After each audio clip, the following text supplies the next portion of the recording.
আগামী 11 জুন বাজেটের মধ্য দিয়ে নতুন বাংলাদেশ গড়তে যাচ্ছে বিএনপি সরকার। এ মন্তব্য করেছেন স্থানীয় সরকার মন্ত্রী ও বিএনপি মহাসচিব মির্জা ফখরুল ইসলাম আলমগীর। সোমবার রাজধানীর সবুজবাগে বৌদ্ধবিহারে শহীদ প্রেসিডেন্ট জিয়াউর রহমানের মৃত্যুবার্ষিকীর অনুষ্ঠানে এ মন্তব্য করেন তিনি। বলেন, একটি গোষ্ঠী দেশকে ভিন্ন খাতে নিয়ে যেতে চায়।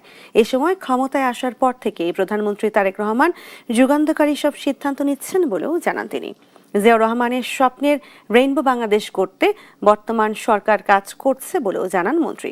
অনুষ্ঠানে শহীদ রাষ্ট্রপতি জিয়াউর রহমানের আত্মার শান্তি কামনায় প্রার্থনা করা হয়।